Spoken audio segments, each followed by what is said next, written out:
Hi, good late afternoon, everyone. Hi. Welcome. My name is Isaac Bleeman, and I'm an assistant professor in the Department of Linguistics and also an affiliate of the Center for Jewish Studies. It's my great pleasure to introduce our speaker today. Professor Anna Shternshis is the director of the Anne Tannenbaum Center for Jewish Studies and the J. Richard and Dorothy Schiff Chair of Jewish Studies at the University of Toronto. Toronto, right? She is a distinguished scholar of Jewish popular culture in Eastern Europe, whose contributions include monographs, edited volumes, and dozens of research articles. Professor Shternshis' first book, Soviet and Kosher, is a study of the role that popular culture played in the transformation of Jews into Soviet Jews in the interwar period. Her second book, When Sonia Met Boris, An Oral History of Jewish Life Under Stalin, builds upon her deep commitment to the ethnographic interview as a window into the lived experiences of Soviet Jews from the early Soviet period through World War II and the Holocaust and post-war discrimination. In 2018, Professor Shternshis and her musical collaborator Psoy Korolenko released a Grammy-nominated album, Yiddish Glory, which was a result of reconstructing and reimagining Yiddish songs that were collected by prominent Jewish ethnomusicologists in the 1940s and thought to be lost until their rediscovery in the 1990s at the Vernadsky National Library of Ukraine. The songs, lyrics, and a selection of source documents can be found on the project's website, yiddishglory.com. The talk we'll be hearing today is titled Ukrainian Jewish Narratives of the War in Ukraine. Please join me in welcoming our guest, Anna Shternshis. Hi. Thank you, Isaac, for the introduction, very nice introduction. And also thank you for coming. Thank you those who are coming second time to hear me. Now I can't give the same talk that I did at one.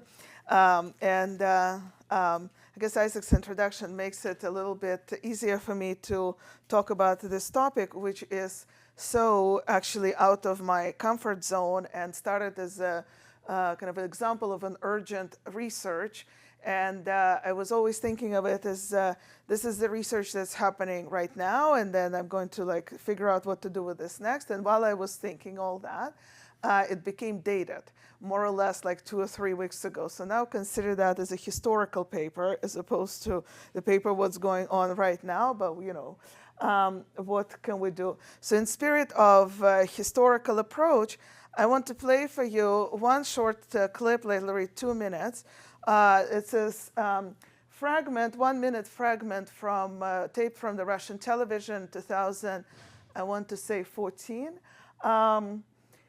when you will see on stage Maxim Galkin, an important Russian entertainer, together with our friend Volodymyr Zelensky, performing on Russia Channel, the first channel of Russian national television, on a very prime spot, wishing their viewers Happy New Year.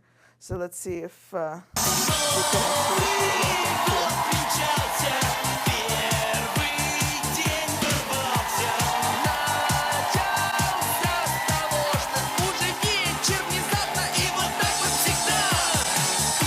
Вова, поздравляю тебя. Вот и пришел 2014 год лошади. Да. Ну, рассказывай, как ты встретил Новый год? О, отлично, ты знаешь, победил. Вова, Новый год — это не битва.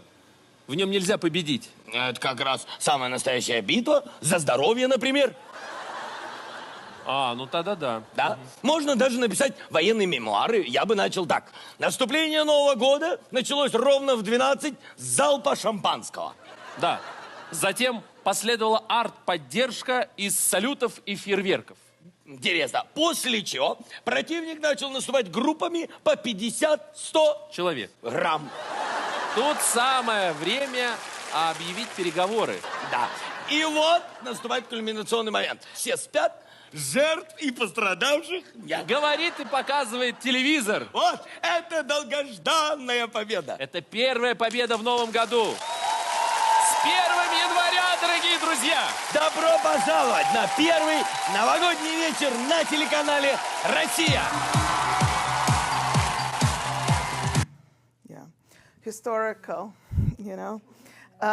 So it's interesting, I've seen this clip ages ago when it came out, and I used it in my teaching, but for very different reasons. Because Volodymyr, I teach Jewish studies, so Volodymyr Zelensky at that time was a comedian who was of Jewish origin. He had this mildly anti-Semitic TV show on Russian television called Quota 95, when they were doing comedy skits, and he was always dressed as a Jew with a kippah and payas, and playing skits of being the doctor in an Israeli clinic, which is famous for charging patients entrance fee and stuff like that. That was his humor.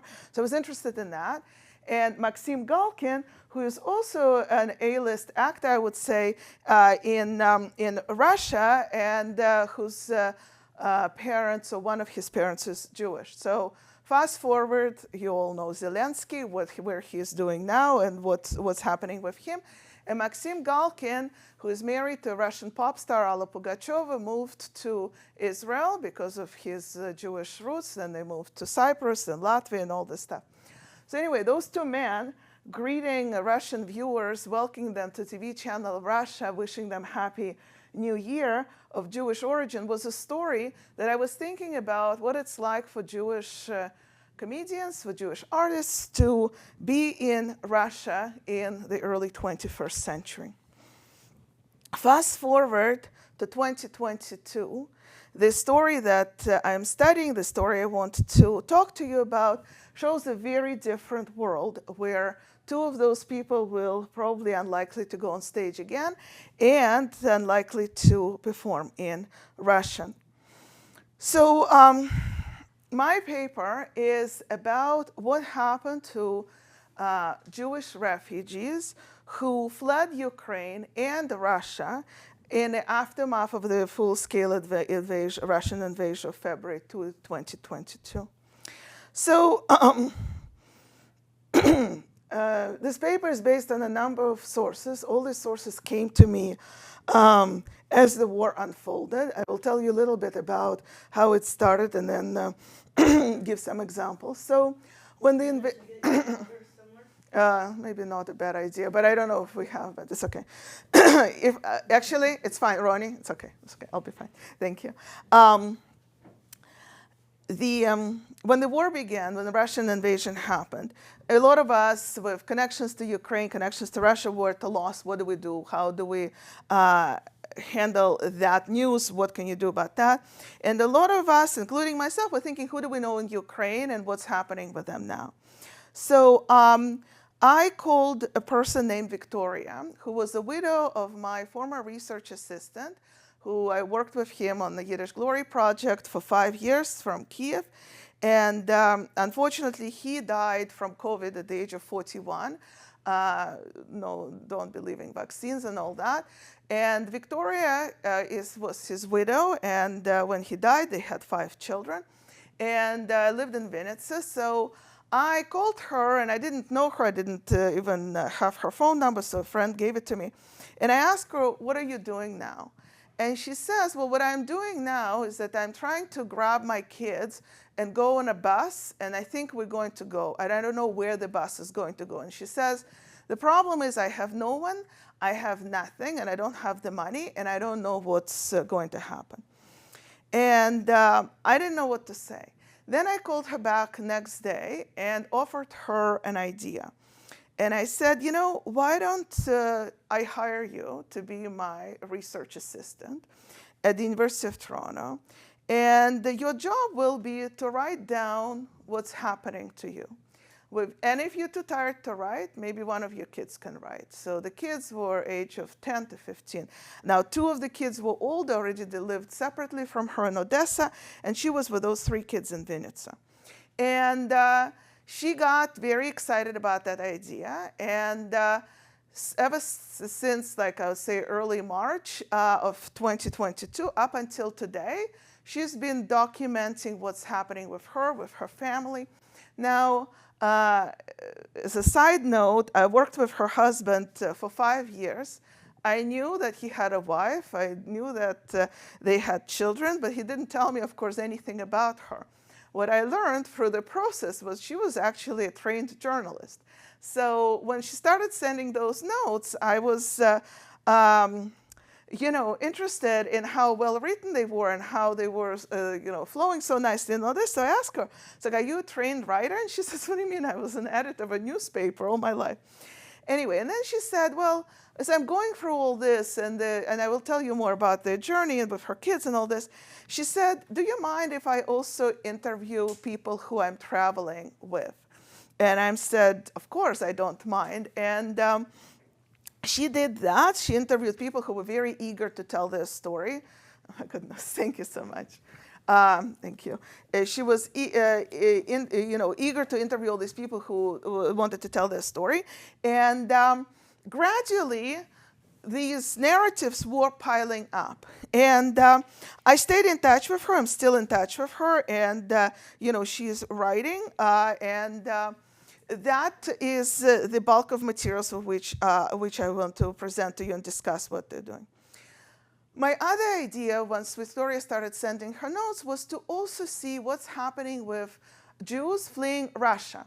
And there were a lot of people who fled for different reasons. Some were worried about draft in the army, especially families with boys who would be serving in the army, also young men.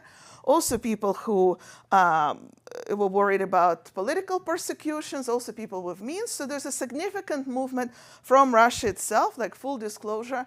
Right now, my own nephew is living in Toronto with me. He is an international student of University of Toronto of the ripe age of 19. And the reason he's an international student in Canada is because his parents, my sister, are not very interested in considering the possibility of him being drafted into the army. So there is like movement of all these people, although my nephew came much later than I started this project. But I was interested, what are the trajectories of people leaving Russia as well, and following them a little bit as much as I could on social media. Now, the research question that I have about all this is, do Jewish people fleeing Ukraine or Russia have a separate story? Because everything about the invasion, everything about the process of escaping, everything about decisions to leave did not have to do with being Jewish. And if anything, maybe Jews had a little bit more options on where to go. Israel was more welcoming to them than any other country, say, in the past. A lot of other countries developed programs to accept those refugees. And I was thinking, is that the first time in modern Jewish history that Jewish refugees are actually in a privileged situation, as opposed to non-Jews? Because everything in me as a historian who studies Holocaust, Soviet Jewish history, history of minorities, relationship between, minorities, violence, and art, and all this, everything in me knew that whenever there is violence or historical turbulence, minorities don't do well in that. So they are much more vulnerable, usually, than other people. So the question I thought, okay, so is this not the case for Jews anymore? Do Jews even have a story as a story, or do they have exactly the same patterns as non-Jews? So as I said, I am not a scholar of today. I studied the past, but I am very interested in ethnography. I am interested in narratives of war. I'm also interested in how people make sense of violence. And I have tons of experience doing oral histories. Like for all my previous work, I interviewed hundreds of people. So I thought I would apply those skills and those methodologies to this current project. So I will tell you a little bit what happened, and it is research in progress. So I'll be very grateful for feedback. So just some data so that, we know, so that I look more serious than I am, about 8 million refugees left Ukraine between 2022 and the beginning of, and the end of 2024. I don't have the very latest data on that. Left Ukraine, and another 6 million people are displaced within the country. I think those numbers grew now. We don't know how many Jews are among them. And some demographers, like Sergio De Pargola, an Israeli demographer who's an authority in the field, says that before the Russian invasion of Ukraine, there were about 45,000 Jews living in Ukraine, but about 200,000 people qualify for law of the return. So for law of return, it's not just Jews, but it's also their spouses and their relatives and maybe their children. So this is the calculation. According to the stats of the Israeli government, 15,000 Ukrainians went to Israel, and they don't know how many of them are Jewish. About 2,000 Ukrainian Jews ended up in Austria, and tens of thousands ended up in European countries, in Poland and Germany and in Hungary and a few others. So 90% of Ukrainian refugees are women and children. So there are several projects that study these refugees, not specifically Jews, but in general. There's a study from Columbia University run by Rebecca Kobrin, who is asking refugees to write their autobiographies. She did that when she studied Russian Jewish diaspora. So again, like me, she's applying that same skill and asking people to document their experiences. There's a project by Olga Levitan at Hebrew U, who is also recording oral histories and also asking for written narrative of refugees. And projects, bigger projects in Germany and in Poland that study those refugees' trajectories and different aspects of it, but they're usually interested in how the people settle down, what languages they speak. There's a big conversation about how Ukrainian refugees, even those who flee from Russian-speaking areas of Ukraine, how in diaspora, once they go somewhere, they switch to Ukrainian and they trace that linguistic process.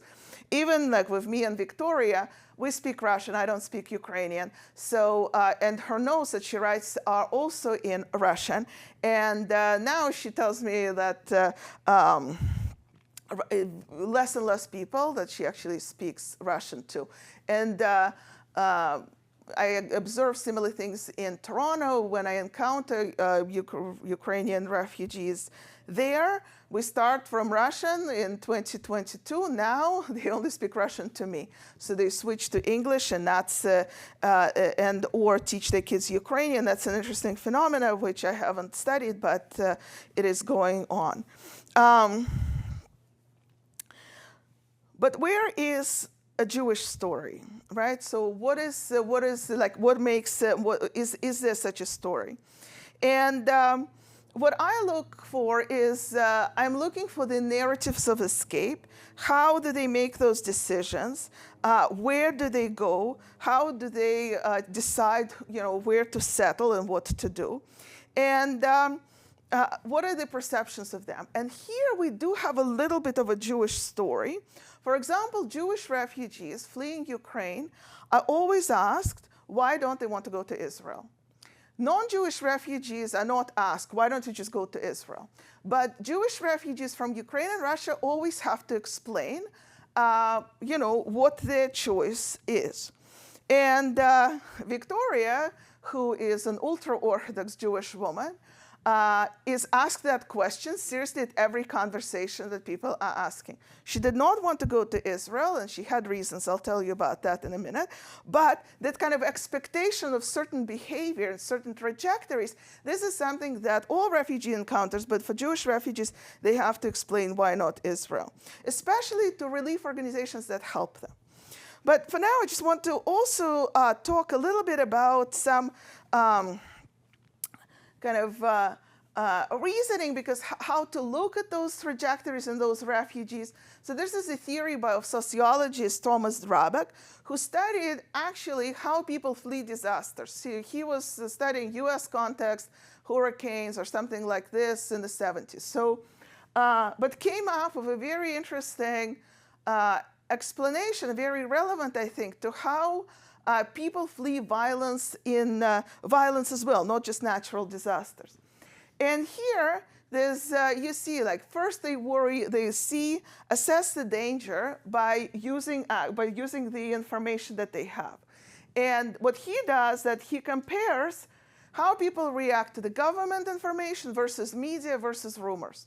Because he studied United States in the 70s, people trusted most government-produced documents. If there's something like, the government official says, that was number one. Second, more or less, media, television. If something goes from TV to say go, they go. And the government also, police was very important. And very last is rumors. So when you apply that, as I did, to what happened in World War II in the Soviet Union, the most important one, the most reliable is, of course, rumors.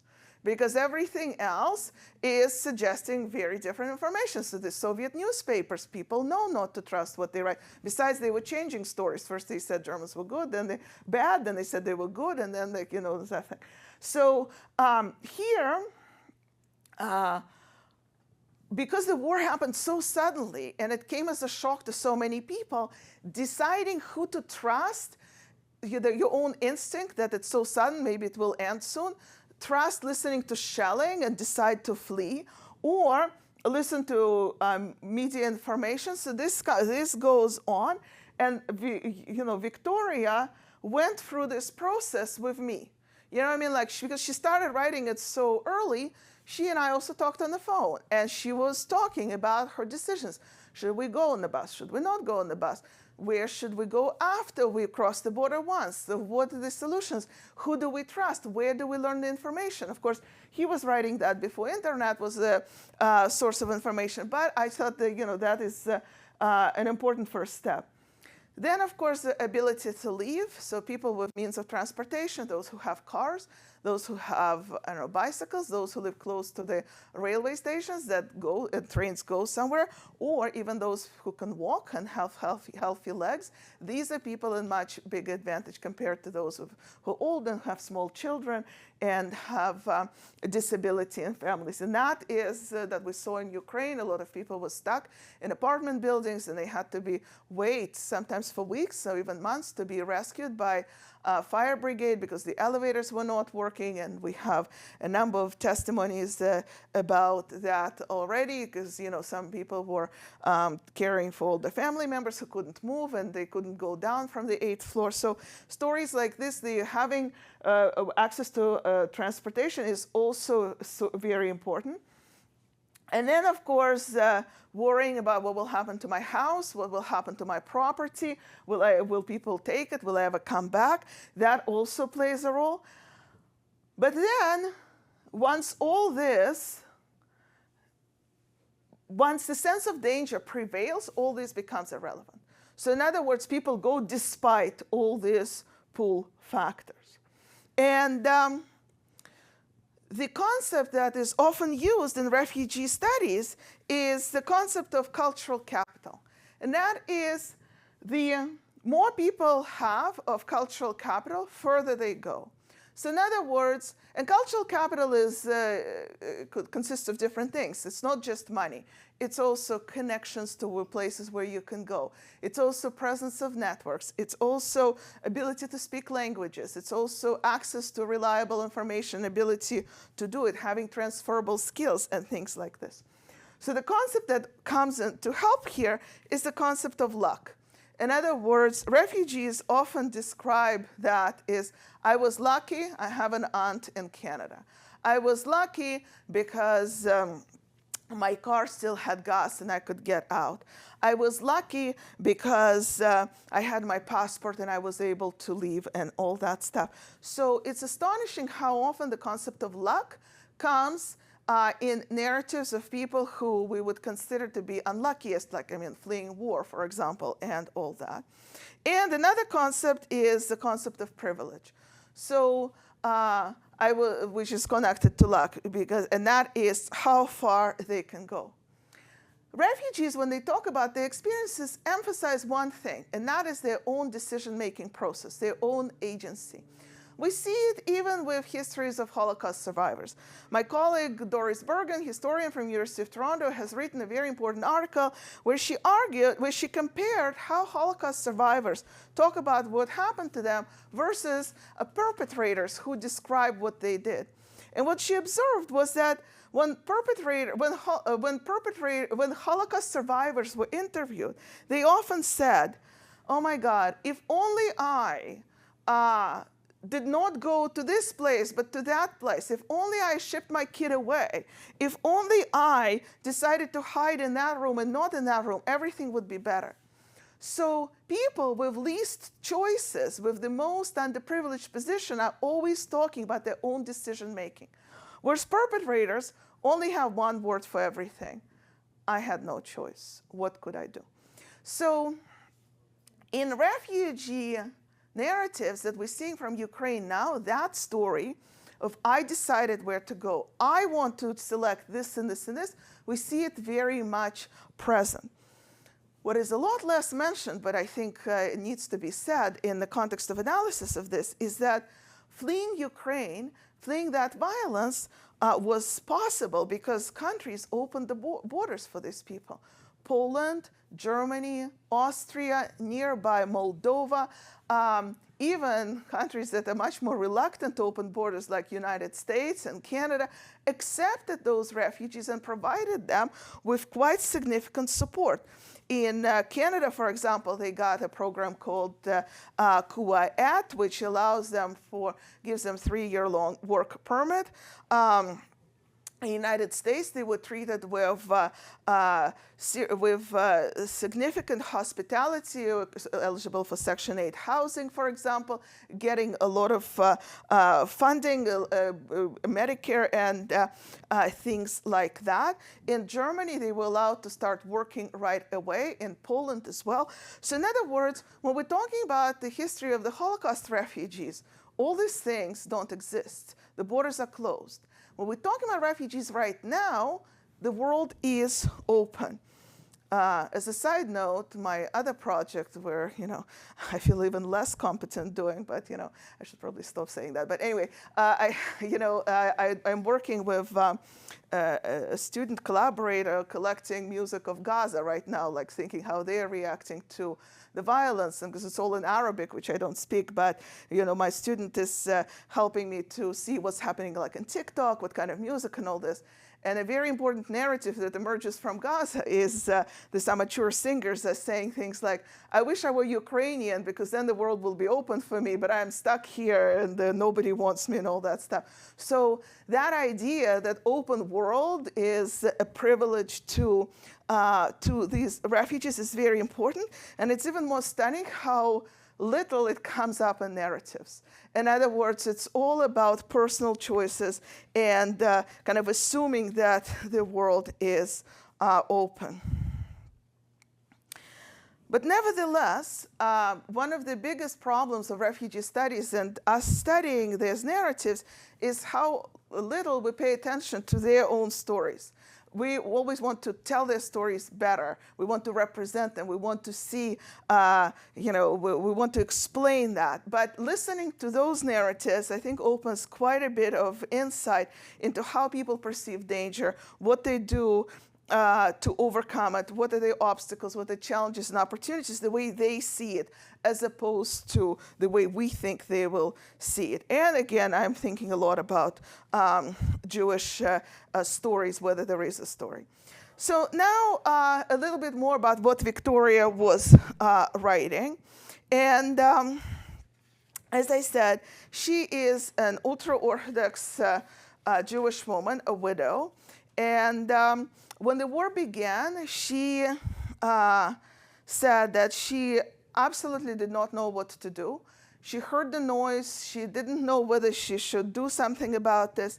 But then she belongs to this community, and there's a rabbi, and there is a Rebbetzin. Her name is Hannah. She will be very important in our story, so don't forget her name. And a rabbi wants to leave, and Victoria says, there's no way I can stay alone. It doesn't matter, the war or not war, she doesn't have a husband, she doesn't have things to survive, so she's going to go where the rabbi would go. And the rabbi, who's a Chabad rabbi, was able to obtain a bus, and he and his wife and also Victoria with her kids and a few other people got on that bus and was set to go somewhere away from shelling. So when I second talked to her, she was on that bus. The phone was running out of batteries, but she said, I think we're going to Chisinau, to Moldova. And this is just to give you a sense, this is how a bus looks like. This is not her bus. This is a bus from Odessa, but the photographer who photographed Maya's journey as well, Victoria's journey as well, I'll show you a little bit later. And Victoria got on this bus and was hoping for the best. Then she said, well, people were very reluctant to go because Vinnytsia is so far from all the battles. And she said, people didn't want to leave. They thought it was overreacting. And why would you leave now? Because maybe it will be over in a few days, and then such a headache. And the bus driver said to them, you know what? I'm not going to wait. I'm just going to go because I'm afraid to get fully stuck. And they set the journey at about 9:40 a.m. and just a few families on the bus. And in a few hours, they started getting frantic phone calls saying, can we please come on the bus to other families? And the driver said, well, they can come to us. I'm not going back. And people were trying to get taxis, trying to get in cars and trying to get to that bus. And eventually, the bus did not have a single empty seat and look exactly like that. And the journey that was supposed to take them 14 hours took 3 days. By the time they got to Kishinev. So then when they arrived to Kishinev, they they were welcomed by a local community in a synagogue. There's a very immediate photograph, and you can see all these people arriving and a lot of journalists photographing them. This is also a photograph of that place where they were. The blue mattresses is where they set up for them to sleep, and photographs by Maya Meshel, who arrived there to document that experience. And Victoria and her kids got to Kishinev on March 9th, 2022, and this is when she sent me her first entry. So I'm going to read it to you, and you can also follow on the screen. And here's what she says. Just up until a few days ago, 15-year-old Lev went to school, played chess, watched movies, read books, and spent time with friends. What does he have in his soul now? He tries to keep up appearances, but it is obvious that he is already tired. We had frantically packed a trip to Kishinev for what we thought would be only 2 or 3 days. We were dropped off 8 kilometers before the border. He grabbed a suitcase and a backpack to help carry the things and held the hands of few young children of our friends who were coming with us. At customs, they tried to detain one of the men from our group. We found out later that when we were at the border, they prohibited the release of adult men. He miraculously got through, but weren't able to wait for some other families. They got hauled back. We arrived at the synagogue at 4 o'clock in the morning, and we were welcomed by and fed a warm meal. There were a lot of strangers around. We tried to find where everything was with great difficulties, trying to figure out what to do next. We were still lost in the space, but the next day when we went to Chabad synagogue, a big bus with small children arrived. It was from a Jewish orphanage in Dnieper, where they were trying to save the children. We were about to leave, but then when we saw them, we stayed to help to feed the little ones. Leva rushed back and forth with the plates from the kitchen and the hall, and they continued onward. This is no longer the boy Lev. The newly grown-up Lev reads the news and quietly retells it to me so that the small children, of whom there are always many around, do not hear. On Friday, where I was at the synagogue helping to prepare 3 large meals for 200 people from Ukraine, he ran to the store with Vinnytsia Rabbi to buy disposable plates and water. Then he set the tables and did not run off to talk to other boys, but stayed until the last guest had left and every last crumb has been removed from the table. He is clearly tired, but after Shabbat, he sits next to me until 2 in the morning and reads the news from back home. So a few things I wanted to kind of discuss here. So a peaceful life of a child is interrupted by war. That's a trope we see in a lot of war narratives, and also the narrative of children growing up very quickly. Also the story of packing very quickly as well, and maybe forgetting, maybe not some things. Again, you see miracle very early on in the narrative, so the miracle they got through, and there will be more of the miracle. Arriving to synagogue at 4 in the morning, all important things obviously happen 4 o'clock in the morning. You know, the countries get attacked 4 in the morning. They arrive to rescue 4 in the morning. So this is the trope that we see a lot in literature. I don't know, maybe they actually did arrive at 4 in the morning, but I just wanted to point out with that. And then there is a story of hardship. The most important thing I want to emphasize from this little narrative is that the rest of the story is about her hard work in supporting other refugees. She's telling us about cooking for them. She's telling us about her son going shopping for food for them. She's saying that she's sacrificing her journey in order to help other people. So what we see front and center is her own work, her own agency, and her own story of how she decides to do things that are important. So let's see if I forgot anything else important. Maybe, oh yeah, another things that I showed is children becoming adults very quickly. We see it in a lot of war narratives. Hard work of refugees, and of course obsession with the news, right? So people are watching their phones for information, and there's a big discussion how to charge those phones and get access to that. Reading the news, becoming adults very quickly. And that story of how people read the news when it's relevant, or how they can say things like, I don't follow the news. This is a very important refugee story, because who gets not to follow the news? Only people for whom the news are not bringing immediate source of decision making. So they no longer have that, because the boy sits and read the news. So what are they actually reading about? At this point, it's clear that the war is going to go on for a little while, and Victoria is deciding what to do next. Now, so that you listen to me and look at something interesting, I'll show you that picture of Shabbat, not Shabbat, but a meal that they had in that synagogue.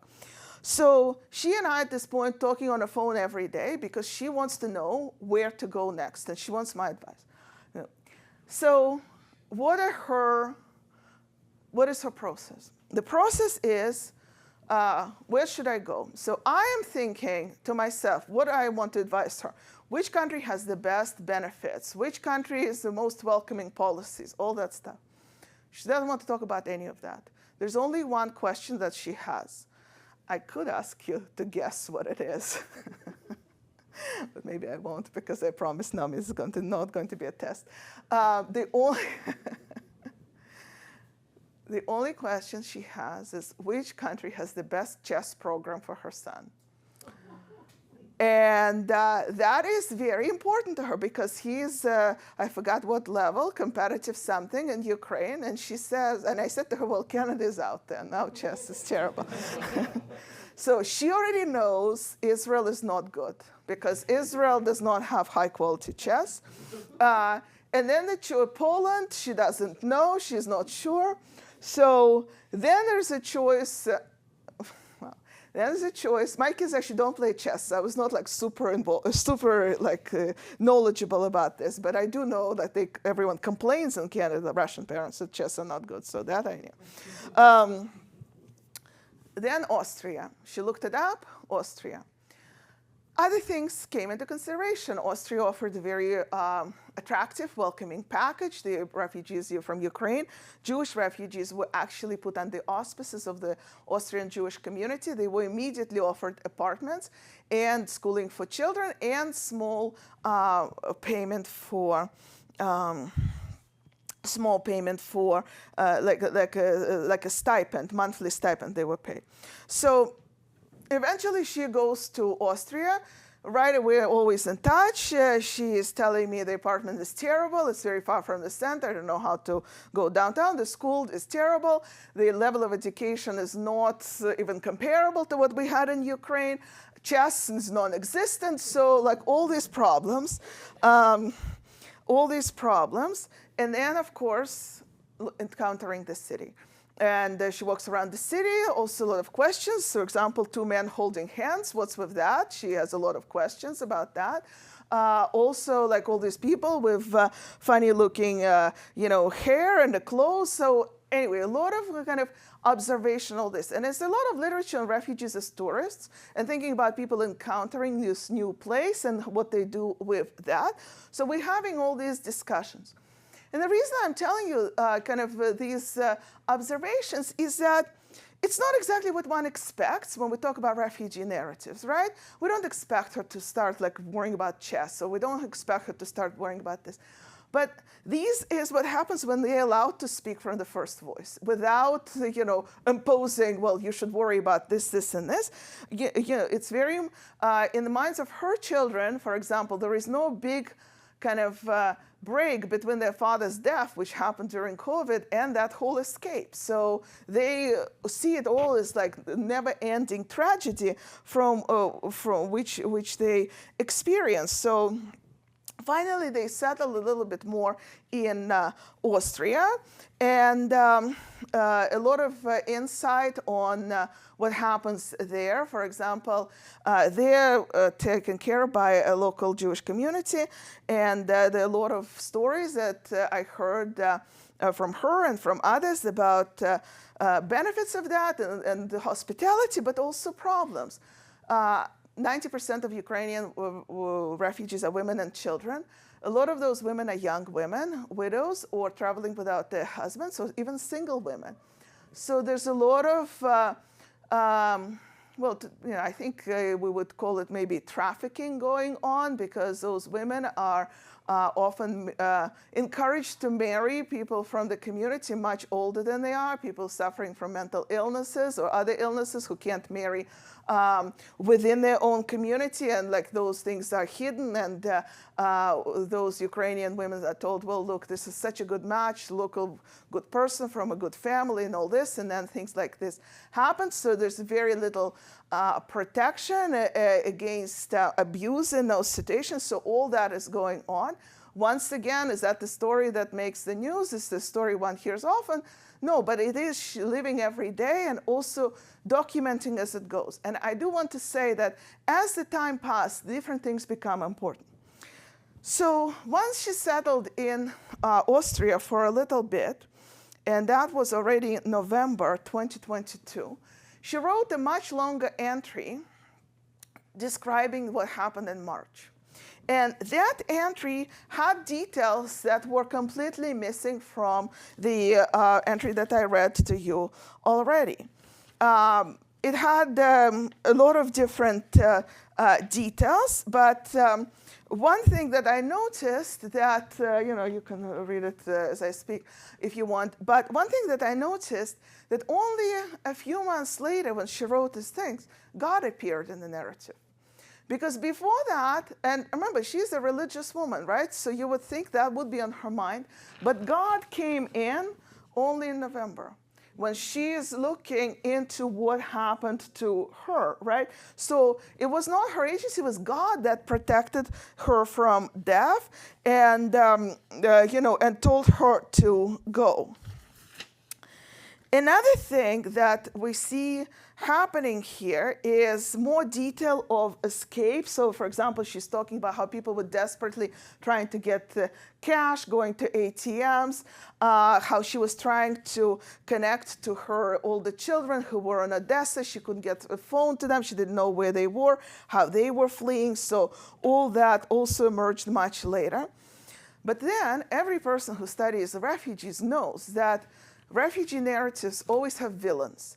And those villains are almost never perpetrators. Like Holocaust refugees or Holocaust stories, we never see those Germans or Romanians. It's all people around you, other refugees, other people suffering. So here's not an exception. So I was waiting. Who is the person causing trouble? And of course, that person emerges very quickly. Victoria writes in detail about the process of leaving, and that's when we learn about Rebbetzin Hannah, Rabbi's wife, who was on that bus with her. So what does Rebbetzin Hannah do? Rebbetzin Hannah does not want to go. So the rabbi wants to go, Victoria wants to go, some other families want to go. The Rebbetzin says, I don't want to go. And Rebbetzin, by the way, is Rabbi's wife. And they're trying to convince her, and she's like, well, I don't know what to do. I don't want to go. And then Rebbetzin says, okay, I can't decide. I'm going to ask the Rebbe, Lubavitcher Rebbe. So she has this book called Igrot Kodesh. Here, the illustration. And she opens Igrot Kodesh, and on random page, she puts her finger in it, and the Rebbe tells her to go. And that, my friends, how Rebbetzin Hannah decided to leave, And then they get to the border. And the border is a mess, because at that time, they just issued that order that adult men cannot leave. So the delays are significant, because the delays make it harder for people to leave. And then Victoria, who packed so quickly, she says randomly, I have all my documents. I have all my documents with me, even birth certificates, even passports and all this. So we passed through the border breezily. Rebbetzin Hannah, on the other hand, only packed internal passports. So we're delayed on the border for so long, and it's taking so much time. And then they decided to do COVID tests for all of the refugees, and some people tested positive, so they wouldn't let them cross. And then the order came in that they can't allow men to go, and some of them, they're standing like a lot of people do in long lines, waiting in 2 different lines for officers. So at midnight, say, the order comes in saying you can't let men go, and one of the men is so frantic, but somebody else had his passport at another crossing and it's already stamped, so he goes through, but the person behind him stays back, and the scene of saying goodbye to the family and all this, and that is happening at that border. And guess who was the person who was waiting in the right line to stamp this other man's passport?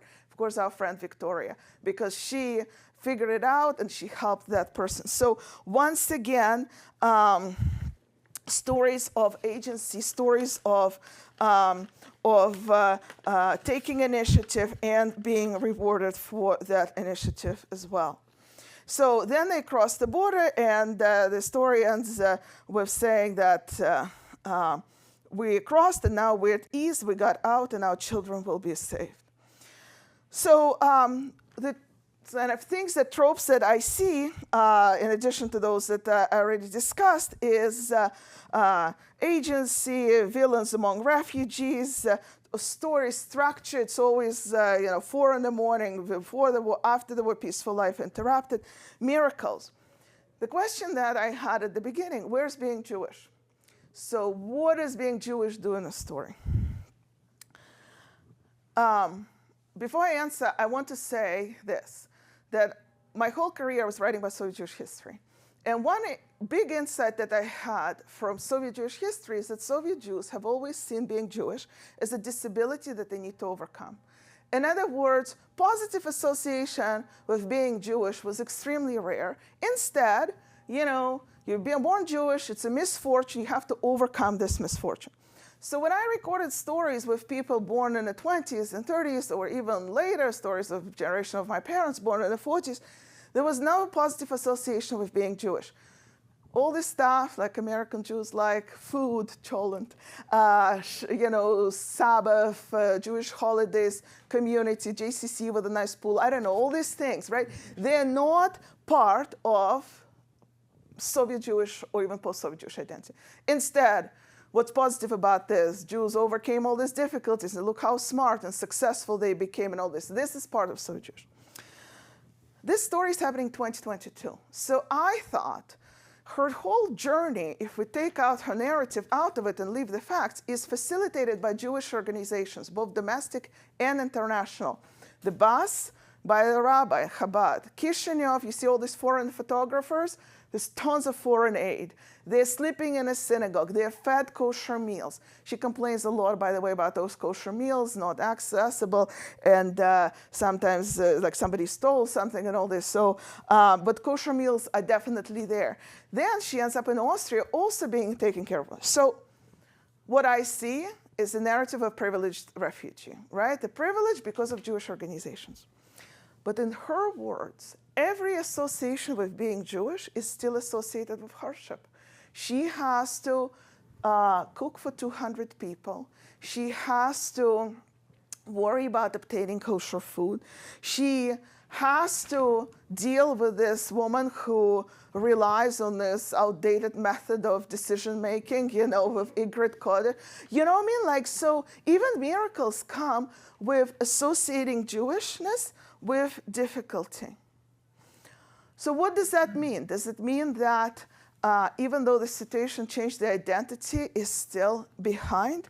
This is something to think about.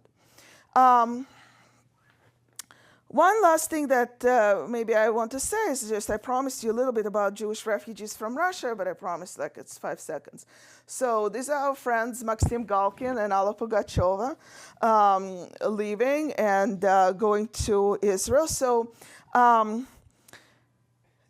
people who leave Russia, people who leave Russia, Jews who leave Russia and Russians who leave Russia, are living under very different circumstances. Many are going for people who have remote jobs, people who have international bank accounts, people who have connections abroad and they can work from anywhere. Like people like my nephew who has me in Canada and whose parents can afford to pay international tuition at university.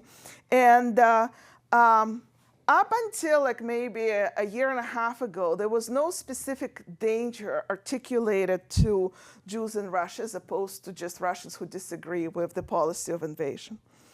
But then Rabbi Pinchas Goldschmidt, the chief rabbi of Moscow, left quite suddenly Moscow and went to Israel and went famously on BBC to say that it's not safe for Russian Jews to stay in Russia.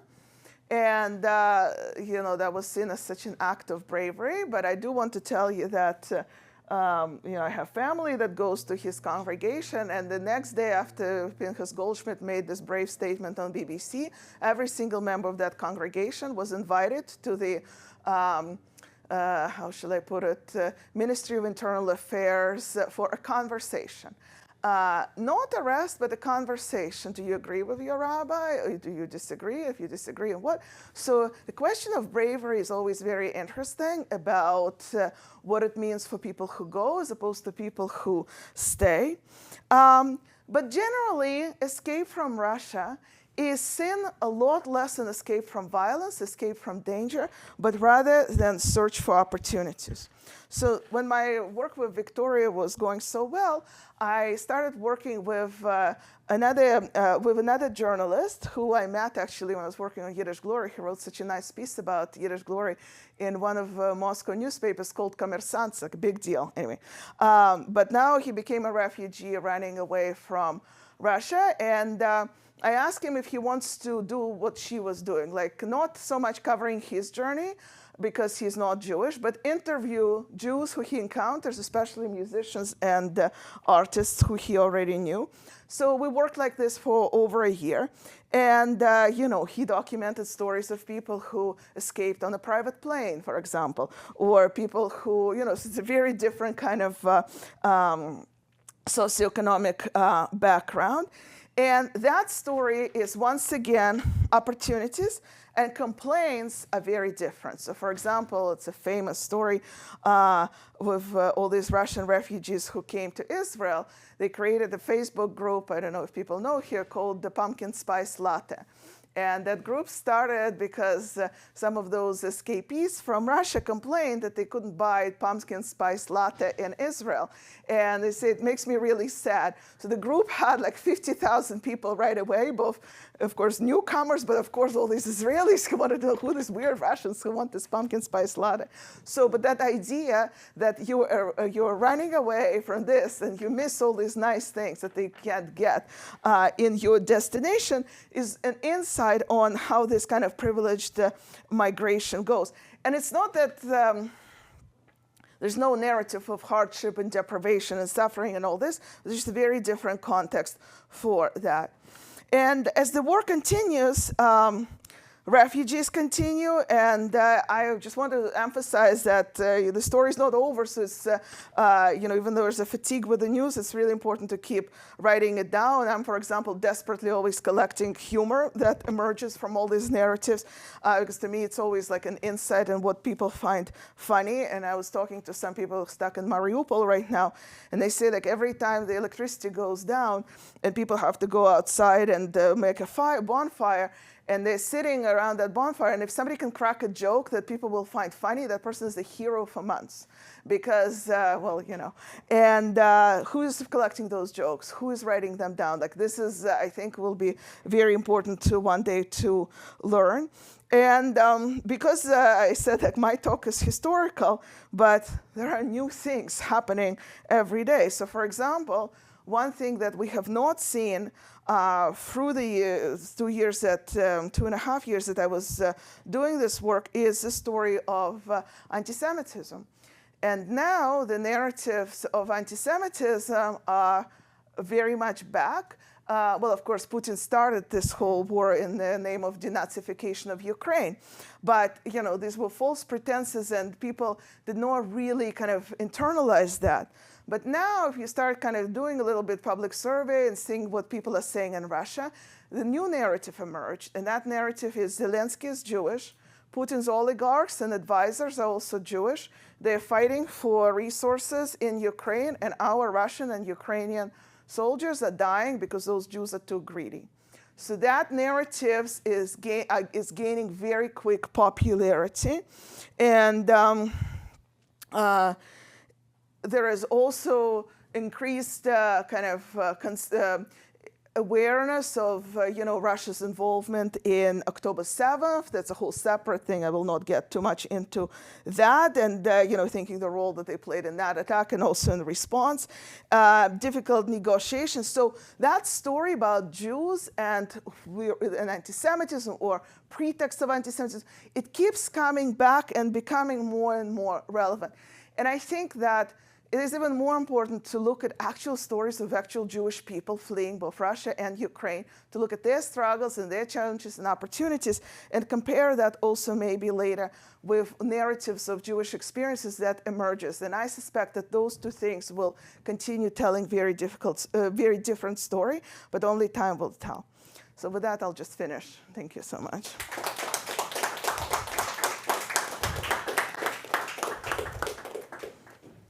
Wow, so amazing. I mean, I should just say that I'm, Anna and I are close colleagues and friends, and I had the vague idea that you were doing this, but this is my first opportunity to hear it. And the thing that is so interesting to me is I just had no idea that people used literary techniques to look at stories as they unfold.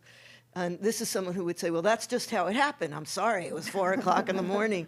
And there is a question in here, let me formulate it. And I would say that the feeling of tropes and hearing tropes when you see history happening, I think we're all feeling it. I mean, people leading comfortable lives in America, and the trope, which is a discovery of tropes, so that's a kind of a meta-trope, is this is history repeating itself. We're all, look at us, to me it was like interesting to see how modern and fancy the bus looked, because I pictured something in black and white and poor people. Yeah. And all these associations of the Kindertransport and stories of my own parents being refugees. And I'm wondering whether the trope of hearing history repeat itself is something that is just a luxury of people like me who are just reading about it in the news, Yeah. or whether the people living through this are also feeling history repeat itself. Yeah. Yeah. So I think a lot about that. And for me, of course, every narrative I read is a Holocaust narrative, especially I just finished that project, about escape and running from Nazis and all this. And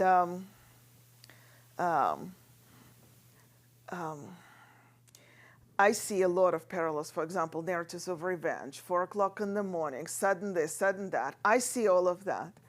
But I don't think that people living through this are thinking about historical parallels.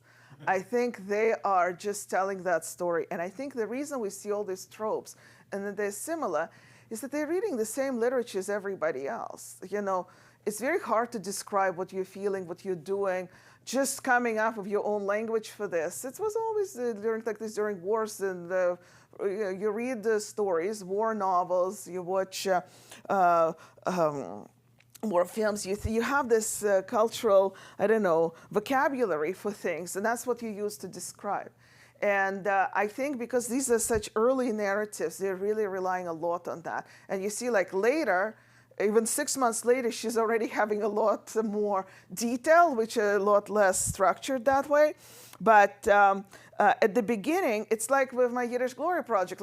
People are writing songs in 1941. They don't have time to create new song. They're just taking an old song about pogrom and they're changing, Petlura to Hitler, and here you go, first Jewish eyewitness document of the Holocaust. And I think, no, it's true, they change very little. And here I think we see that process too, right? Except they're thinking about Soviet, for example, World War II movies, or Boris Polyevoy novel, what's it called? The story of a real person, which describes the war and all these Soviet era vocabulary. So I think it's definitely there, but I don't think it's because they're thinking about comparisons, just because that's existing language for them. And remember, we had that postdoctoral fellow from Ukraine, Igor, whose wife worked as a psychiatrist in the Ukrainian army, and she was in Ukraine, and he was actually in Toronto.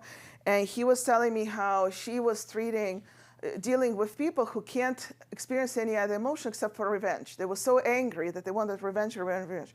So I sit in my office, say, oh, of course, revenge. It's a whole it's a whole very common trope. But to people who feel that, what do they care about all this past? This is what they feel now. This is how they express it. And I think there's something to be said for this emergency language that is just not universal, but relying on this very, very common tropes. I don't know. That's the best I got. I'm curious about how you plan to expand this, because, we all really like these kind of individual stories, but at least based on these two journalists that you've presented to us, I'm ready to push back on the comparison between the Ukrainian immigration and the Russian immigration, because it's one thing to have a commerçant journalist and his network. Of course, he's interviewing rich people. Like commerçant, right? We understand what the magazine is all about. It's Moscow's central press. Vinnytsia, very fancy. This is a woman who's not working as a journalist at all, right? She's narrating her own experience. He's not narrating either. He's not narrating his Jewish experience because he doesn't have any, right? So I think it's very true that, intuitively, because I know much less about this than you do, but intuitively it's probably very true that the Russian Jewish experience of this particular migration is different than the one from Ukraine, but I wouldn't necessarily emphasize the research in progress. No, I 100% agree with you, and I did expand that. I could tell you more about this. So I expanded it in a number of ways. First of all, thank God for graduate and undergraduate students who can go and interview people in Toronto. I have a whole group of those students interviewing refugees from Russia and from Ukraine now. They're having trouble finding Jews, but it's okay. We're working with them, so like writing down those narratives. I've also worked with partners in Germany, looking at communities in the town of Heidelberg, and it was a very interesting experiment for me because I had those two very eager German undergraduate students who didn't speak Russian or Ukrainian or didn't know anything about that story, minus what I taught them in a class about Ukraine. And I said to them, you're going home to visit your parents in Heidelberg. Why don't you try to find refugees there? And they grew up there. They're Germans. They're not Jewish. They, like as I said, no languages and all this. And they said, but we don't know anything. We don't know languages. We don't understand anything. And I said, you'll figure it out. Refugees are figuring out your city without knowing your languages, so you try. And the result of that experiment was absolutely astonishing. Like those kids, for example, could never see their city the same way. They knew where all the Chabad synagogues were. They knew all the translators. And they asked me, how do we find them? And I said, okay, I'm going to give you one tip. Ask your mother who was your piano teacher. And that's the only thing I'm asking. I can guarantee that piano teacher will know. And that's how they started. And that's how it grew. So I do have to say it was not completely blind, but, you know, a little bit. I didn't even know they took piano, but I assumed, you know. And those stories are very detailed, very different. For what it's worth, Russian stories of escape, in their own words, have a lot more suffering than Ukrainian stories, because the stories of loss. Also stories of not being welcome, because refugee stories, and that I know from my work on Soviet Jewish immigration later in the 90s, even stories of the past, they depend so much on how people are received in the present. So for example, all these Soviet Jews who ended up in the United States in the late 80s and 90s, they're like so happy because Section 8 housing, support, adult daycare centers. So the narrative is, my whole life like led me to this moment, golden land.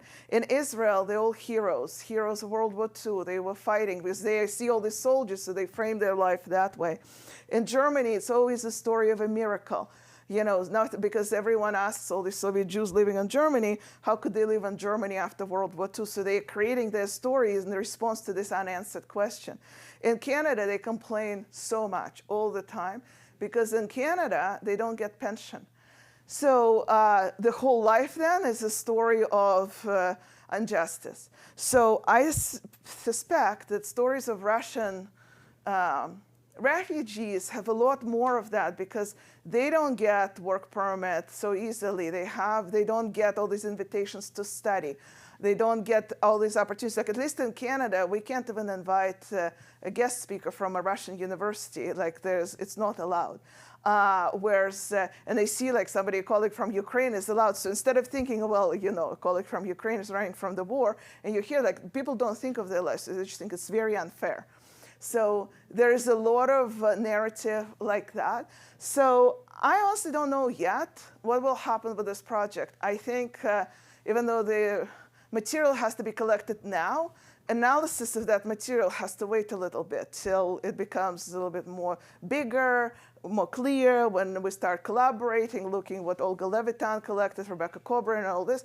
And I think then we will have a kind of more complex picture, but these are the observations I'm ready to present, like based on what I actually myself collected. So, yeah.